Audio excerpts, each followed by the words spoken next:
আসসালামু আলাইকুম। আজকে আপনাদের সাথে শেয়ার করব একটা খিচুড়ি। তো এই খিচুড়ি রান্না করার জন্য আমি পোলাও চাল নিছি ১.৫ পোয়া, অর্থাৎ যে মগ আছে চাল মাপার যে মগ, সেই মগ দেওয়া ১.৫ মগ, ১ মগ আর আধা মগ, হাফ মগ, ১.৫ মগ। আর এখানে আমি ডাল নিছি, মুসুরির ডাল এবং মুগ ডাল দুটো একসাথে করে নিছি। এইখানে নিছি আমি ১ কাপ। তো ১ কাপ মুগ ডাল আর ১.৫ কাপ চালের মানে ৩ কাপ চাল হয়।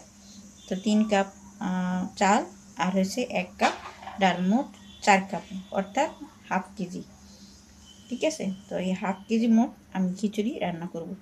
তো দেখেন রিচ খিচুড়ি রান্না করার জন্য আমি কি কি মশলাপাতি নিচ্ছি। তো আমি মশলা হিসাবে নিছি পেঁয়াজ কুচি, নিছি ধনেপাতা কুচি, কাঁচামরিচ ফালি, এখানে আছে এলাচি, দারচিনি, গোলমরিচ, লবঙ্গ, সব মশলাই আছে। আর আছে টমেটো, এখানে আমি একটা টমেটো নিছি। ১৬ই ডিসেম্বরের বিজয় দিবসের গান বাজতেছে, ডিস্টার্ব হইতেছে অনেক। আর এখানে নিছি হলুদের গুঁড়া, মরিচের গুঁড়া, তারপরে ধনিয়ার গুঁড়া, আদার পেস্ট, রসুনের পেস্ট, সবগুলি হাফ চামচ করে। শুধু ধনিয়ার গুঁড়াটা হাফ চামচের চেয়ে কম নিছি। এই গানের জন্য খুব ডিস্টার্ব হইতেছে কথা বলার জন্য। তো এখন চলেন আমরা রান্নাঘরে চলে যাই। খিচুড়ি রান্না করার জন্য আমি চুলায় পেঁয়াজ দিয়ে দিছি, তেল দিয়ে দিচ্ছি। এখন এইখান থেকে অর্ধেকটা পেঁয়াজ আমি উঠাই রাখবো, বেরেস্তা যতক্ষণ পর্যন্ত হবে ততক্ষণ পর্যন্ত ভেজে তারপরে অর্ধেকটা পেঁয়াজ উঠাই রাখবো বেরেস্তার জন্য। আর বাকি পেঁয়াজ দিয়ে মশলা কষাবো, তো সেটা আপনাদেরকে দেখাচ্ছি। প্রথমে আমি পেঁয়াজটা বেরেস্তা করে উঠিয়ে নিচ্ছি। পেঁয়াজটা হয়ে গেছে এবং কিছুটা পেঁয়াজ আমি উঠে রাখছি। এখন এর মধ্যে দিয়ে দিচ্ছি মশলাটা পেস্ট বানিয়ে নিচ্ছি।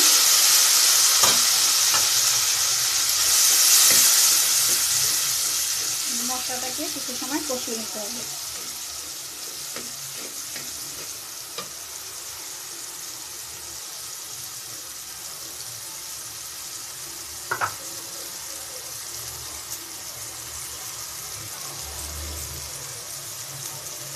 মরিচটা ধুয়ে পানি দিয়ে দিলাম, যে মশলা ছিল সেটা। এবার মশলাটাকে কষিয়ে নিতে হবে।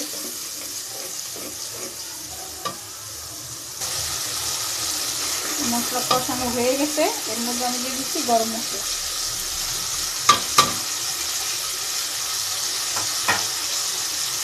মশলাটা অলরেডি কষানো হয়ে গেছে। এবার একটু দিয়ে দিব আমি চাল, পোলাও চাল এবং ডাল ধুয়ে রাখছি, সেটা দিয়ে দিচ্ছি।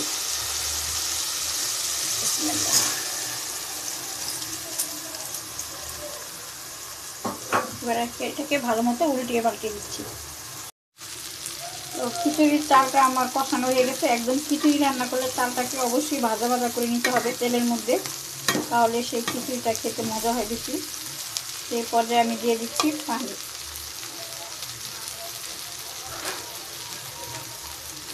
এখানে ২ মগ পানি আছে, সেই মগ দিয়ে পানি খেয়ে সেই মগে ২ মগ পানি আছে, আমি আরও ২ মগ পানি দিব। এবার ঢাকনা দিয়ে দিব এবং লবণ দিয়ে দিব। তো দেখেন খিচুড়িটা বলক এসে গেছে। এখন এর মধ্যে আমি দিয়ে দিব টমেটো। তবে এটা তো পোলাও চাল খিচুড়ি, সেজন্য আমি ঠান্ডা পানি দিচ্ছি। গরম পানি দেওয়া যায়, সমস্যা নেই, ঠান্ডা পানি দিলেও সমস্যা নেই, আপনার যেটাতে ভালো লাগে সেটাতে রান্না করবেন। তো এখন এটা কিন্তু এতক্ষণ ঢাকনা দেওয়া ছিল, এখনও আমি চুলার আঁচটা কমিয়ে একদম লো করে দিয়ে আবারও ঢাকনা দিয়ে দিব।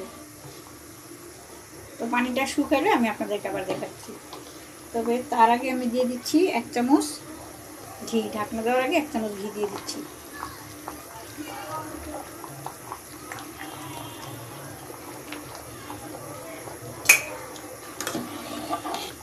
এবার ঢাকনা দিয়ে চুলার আঁচটা অবশ্যই লো করে দিতে হবে। তো আমার খিচুড়িটা হয়ে গেছে, বেশিরভাগ হয়ে গেছে, অল্প কিছু বাকি আছে ফুটা মানে সিদ্ধ হয়, এটা হয়ে যাবে ভাতের মধ্যে। তো এখন আমি দিয়ে দিচ্ছি কাঁচামরিচ এবং ধনেপাতা দিয়ে দিলাম। এখন উল্টিয়ে পাল্টে আমি আবারও ঢাকনা দিয়ে দেবো ১ মিনিটের জন্য। অনেকগুলো ধনেপাতা দিচ্ছি। এখন এটাকে উল্টিয়ে পাল্টে আবার ঢাকনা দিয়ে রাখবো ১ মিনিটের জন্য। ১ মিনিট পরে আবার ফিরে আসছি। তো আমি ফিরে আসছি ১ মিনিটের মতো সময় পরে। তো দেখেন আমার খিচুড়িটা কিন্তু এখন 100% হয়ে গেছে। তো আমি যেইভাবে রান্না করছি এইভাবে যদি রান্না করেন একবারে পারফেক্ট হবে, পারফেক্ট পানি, পারফেক্ট মশলা, সব কিছু পারফেক্টভাবে হবে। তো এখন এর মধ্যে আমি দিয়ে দিব বেরেস্তাটা।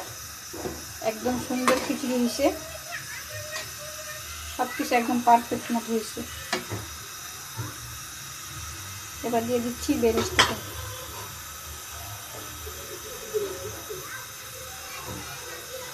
সাদা বেরেস্তা দিচ্ছি।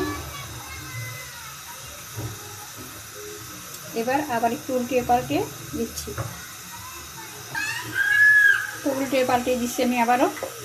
এবার উপর দিয়ে আর একটু বেরেস্তা দিয়ে দিচ্ছি, এটা ডেকোরেশনের জন্য। তো আমার খিচুড়িটা 100% হয়ে গেছে। যদি রেসিপিটি ভালো লাগে, আজকের খিচুড়িটি যদি ভালো লাগে, অবশ্যই লাইক কমেন্ট শেয়ার করবেন। আর তখন সময় দেওয়ার জন্য সবাইকে ধন্যবাদ। এবার আমি চুলাটা অফ করে দিচ্ছি এবং চুলার থেকেও নামিয়ে নিচ্ছি। চুলার মধ্যে রাখার কোনো প্রয়োজন নেই, কারণ খিচুড়িটা পারফেক্টভাবে সিদ্ধ হয়ে গেছে। সবাই ভালো থাকবেন। আল্লাহ হাফেজ।